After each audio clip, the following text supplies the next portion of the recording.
नारद संचार आर्थिक समाचार के इस ताज़ा अंक में हमारे सभी दर्शकों का एक बार फिर से स्वागत है। आज के इस अंक में हम बात करेंगे देश के सकल घरेलू उत्पाद यानी जीडीपी आंकड़ों की। गत 29 नवंबर को केंद्रीय सांख्यिकी एवं कार्यक्रम क्रियान्वयन मंत्रालय के राष्ट्रीय सांख्यिकी कार्यालय ने चालू वित्त वर्ष की दूसरी तिमाही यानी जुलाई से सितंबर 2024 तक के आंकड़े जारी कर दिए हैं दूसरी तिमाही के। इसके साथ ही चालू वित्त वर्ष की पहली छमाही के दौरान जीडीपी वृद्धि के भी आंकड़े जारी किए गए हैं।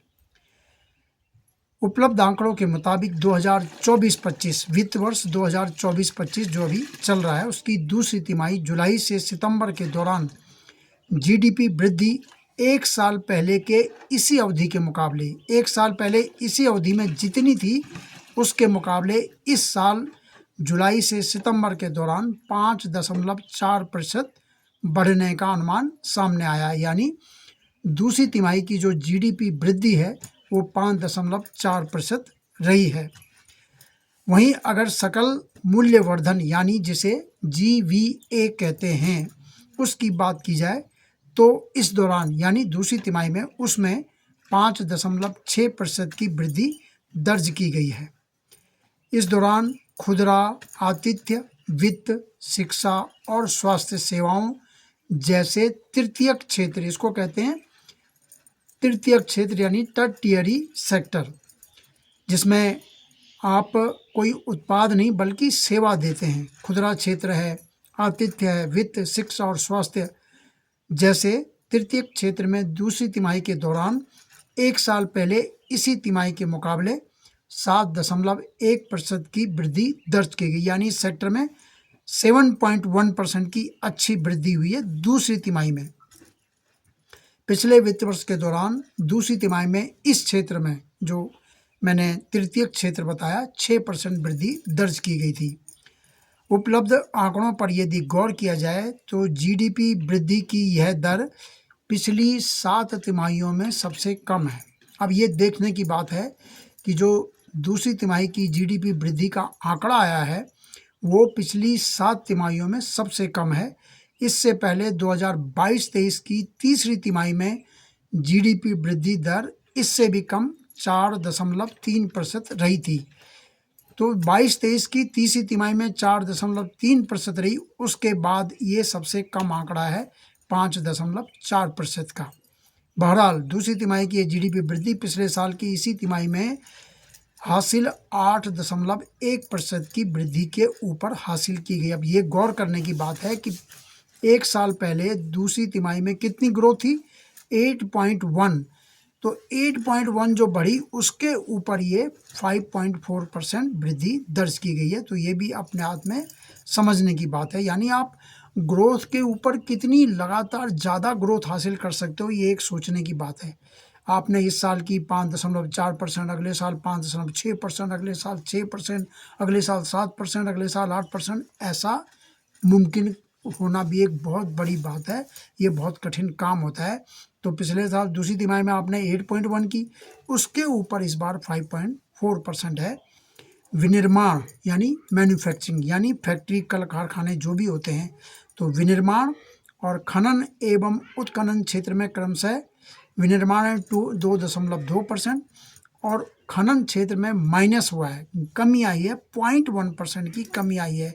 तो ये कमज़ोर वृद्धि रही है इन दो बड़े क्षेत्रों में, विनिर्माण में और खनन में। तो उसके बावजूद ये वृद्धि हासिल की गई है।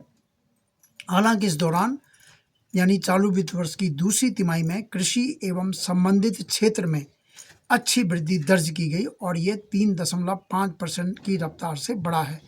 कृषि और संबंधित कृषि क्षेत्र से जुड़ी तमाम जो भी गतिविधियां हैं उनमें बहुत बड़ा क्षेत्र है। आपको पता होगा कि देश की जीडीपी में बहुत बड़ा हिस्सा जो है कृषि क्षेत्र का है, तो उसमें 3.5% वृद्धि हुई है दूसरी तिमाही में। इससे पिछली 4 तिमाहियों की अगर हम बात करें तो कृषि एवं संबंधित क्षेत्र की वृद्धि 0.4 से लेकर 2% तक रही है, 0.4 से 2%, और इस बार कितनी हुई है, 3.5%। तो यह अच्छी वृद्धि मानी जा रही है। वहीं निर्माण कार्य, कंस्ट्रक्शन, निर्माण कार्य में लगातार बढ़ रही है। बड़ी बड़ी परियोजनाओं पर काम चल रहा है, मेट्रो रेल चल रही है, रीजनल रैपिड रेल चल रही है और तमाम पुल बन रहे हैं, हवाई भवन, बिल्डिंग, आवास क्षेत्र में काम हो रहा है। तो जो इस्पात क्षेत्र है उसकी खपत जो है बढ़ी है और दूसरी तिमाही में इसमें 7.7 की अच्छी वृद्धि दर्ज की गई है। पहली छमाही की बात की जाए, छमाही की दूसरी तिमाही में 7.7, छमाही में 9.1% स्टील खपत उसकी बात हमने की है। और तृतीयक क्षेत्र जिसमें हमने बताया कि आतिथ्य क्षेत्र है, यानी होटल, रेस्टोरेंट वगैरह, वित्तीय क्षेत्र, फाइनेंस, शिक्षा और स्वास्थ्य सेवाओं में, और खुदरा कारोबार, ट्रेड जो होता है, इसमें दूसरी तिमाही के दौरान 7.1% की वृद्धि, तो ये भी अच्छी वृद्धि है। तो सिर्फ फैक्ट्री जो उत्पादन है उसमें थोड़ी कमी रही है और खनन क्षेत्र में बाकी सब में करीब 7% से ज़्यादा वृद्धि दर्ज की गई है। व्यापार, होटल, परिवहन, दूरसंचार, प्रसारण क्षेत्र से जुड़ी सेवाओं की अगर बात करें अलग सेक्टर, तो इसमें दूसरी तिमाही के दौरान 6% की वृद्धि दर्ज की गई है, जो एक साल पहले 4.5% पर थी। निजी क्षेत्र में अंतिम खपत व्यय दूसरी तिमाही में 6% बढ़ा है, जो इससे एक साल पहले इसी तिमाही में सिर्फ 2.5% के आसपास था। वहीं सरकार की अंतिम खपत यानी गवर्नमेंट फाइनल कंजम्पशन की बात करें, कंजम्पशन एक्सपेंडिचर की मतलब उसने कितना उस पर उसने खर्च किया है, तो चालू वित्त वर्ष की दूसरी तिमाही में सरकारी खर्च 4.4% बढ़ा है, पिछले साल के मुकाबले ज़्यादा खर्च हुआ है दूसरी तिमाही में। आंकड़ों की बात की जाए तो वास्तविक जीडीपी वृद्धि गणना स्थिर मूल्यों पर 2011-12 के स्थिर मूल्यों पर जो गणना होती है उसे कहते हैं एक्चुअल जीडीपी की जो गणना है। तो उसके हिसाब से दूसरी तिमाही की जीडीपी कितनी रही है? 44,10,000 करोड़ रुपए, जबकि एक साल पहले इसी तिमाही में कितनी थी? 41,86,000 करोड़ रुपए। तो 41,86,000 से बढ़कर दूसरी तिमाही में हो गया 44,10,000 करोड़ रुपए। तो ये वृद्धि जो रही है 5.4% की, तो स्थिर मूल्यों पर है। इसमें महंगाई वाला मामला अलग है, स्थिर मूल्यों पर गणना है। महंगाई को भी शामिल करते हुए अगर हम करेंगे, जिसको कहते हैं नाम मात्र की या सांकेतिक, उसको एक्चुअल नहीं मानते हैं क्योंकि उसमें महंगाई का आंकड़ा भी शामिल होता है। तो सांकेतिक वृद्धि है, उसके हिसाब से बाजार मूल्य पर जो हमारी दूसरी तिमाही की जीडीपी रही है वो है 76,60,000 करोड़ रुपए और पिछले साल थी 70,90,000 करोड़ रुपए, तो 8% बढ़ी है। बाजार मूल्य पर 8%, स्थिर मूल्य पर 5.4%। तो ये आप जो बीच का गैप है उसको आप महंगाई मान सकते हैं। सरकार को अभी उम्मीद है कि चालू वित्त वर्ष के दौरान आर्थिक वृद्धि की दर पूरे साल में 6.5 से लेकर 7% के दायरे में रह सकती है। पहली छमाही की यदि बात करें तो ये 6% रही है। अब 6 महीने में 6% रही है, अब बाकी 6 महीने का भी इसमें शामिल हो जाएगा, तो पूरे साल के दौरान अगर हम ये करेंगे तो वो 6.5 से 7% के दायरे में सरकार ये मान रही कि हो जाएगी। तो पिछले साल पहली छमाही में वृद्धि थी 8.2% और इस साल रही है 6%। 6 महीने की बात की जाए, मुख्य आर्थिक सलाहकार वी अनंत नागेश्वरन ने कहा है कि दूसरी तिमाही की विकास दर में आई गिरावट निराश करने वाली है। हालांकि वह कहते हैं कि इससे घबराने की जरूरत नहीं है। तीसरी तिमाही के दौरान कई अच्छे संकेत मिल रहे हैं। 2 महीने निकल चुके हैं तीसरी तिमाही के, अक्टूबर, नवंबर और दिसंबर में तीसरी तिमाही वो हो जाएगी। तो खरीफ की अच्छी फसल के बाद रबी के दौरान भी अच्छी फसल की उम्मीद की जा रही है। इससे ग्रामीण क्षेत्र में मांग बढ़ेगी और रोजगार के साथ शहरों में भी मांग बढ़ने की उम्मीद है। निजी क्षेत्र का निवेश गति पकड़ रहा है। केंद्र और राज्यों के साथ ही सरकारी कंपनियों का पूंजीगत व्यय भी दूसरी छमाही के दौरान गति पकड़ रहा है। तो इससे चालू वित्त वर्ष के दौरान 6.5 से 7% की जो वृद्धि है वो हासिल की जा सकती है।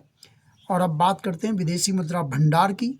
22 नवंबर 2024 को समाप्त सप्ताह में भारत का विदेशी मुद्रा भंडार 1.31 अरब डॉलर घटकर 656.58 अरब डॉलर रह गया।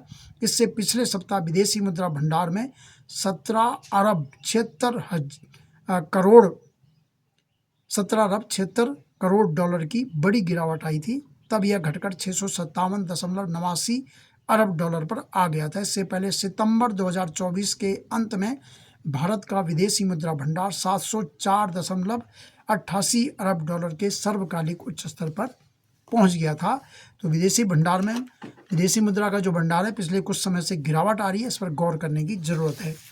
इस बीच नवंबर 2024 में सकल जीएसटी राजस्व की प्राप्ति जो है 1,82,269 करोड़ रुपए रही है, जो कि नवंबर 2023 के मुकाबले, एक साल पहले के मुकाबले 8.5% अधिक है। यानी जीएसटी की जो प्राप्ति है वो लगातार बढ़ रही है, हर साल बढ़ रही है। अब इसका एक जो एवरेज आंकड़ा 1,80,000 करोड़ रुपए के आसपास बन गया है। और अप्रैल से नवंबर पूरे साल की अगर बात करें तो 14,56,711 करोड़ रुपए जीएसटी मिला है। और पिछले साल इसी अवधि में 13,32,440 करोड़ रुपए रहा था। ये वृद्धि 9.3% की रही है। राज्यों की बात की जाए तो जम्मू कश्मीर में जीएसटी प्राप्ति नवंबर 2024 में 25% बढ़कर 586 करोड़ रुपए हो गई। उत्तराखंड का जीएसटी 14% बढ़कर 1,824 करोड़ रुपए, नवंबर टू नवंबर की बात हो रही है। हरियाणा का 2% बढ़कर 9,900 करोड़ रुपए, दिल्ली का 18% बढ़कर 6,311 करोड़ रुपए, उत्तर प्रदेश का 5% बढ़कर 9,432 करोड़ रुपए, बिहार का 12% बढ़कर 1,561 करोड़ रुपए, मणिपुर का 4% घटकर 38 करोड़ रुपए रह गया है, असम 10% बढ़कर 1,358 करोड़ रुपए, पश्चिम बंगाल 6% बढ़कर 5,206 करोड़ रुपए, छत्तीसगढ़ 1% घटकर 2,897 करोड़ रुपए, गुजरात 12% बढ़कर 12,192 करोड़ रुपए, मध्य प्रदेश 5% बढ़कर 3,812 करोड़ रुपए, महाराष्ट्र 17% बढ़कर 29,948 करोड़ रुपए, कर्नाटक 15% बढ़कर 13,722 करोड़ रुपए, तमिलनाडु 8% बढ़कर 11,096 करोड़ रुपए। तो जो बड़े बिजनेस वाले राज्य हैं महाराष्ट्र, गुजरात, कर्नाटक, तमिलनाडु, इनमें ज़्यादा वृद्धि होती है। इन्हीं शब्दों के साथ आपसे विदा लेते हैं। हमारे इस वीडियो को लाइक कीजिए, शेयर कीजिए। आपकी कोई प्रतिक्रिया है तो उसका भी स्वागत है। नमस्कार।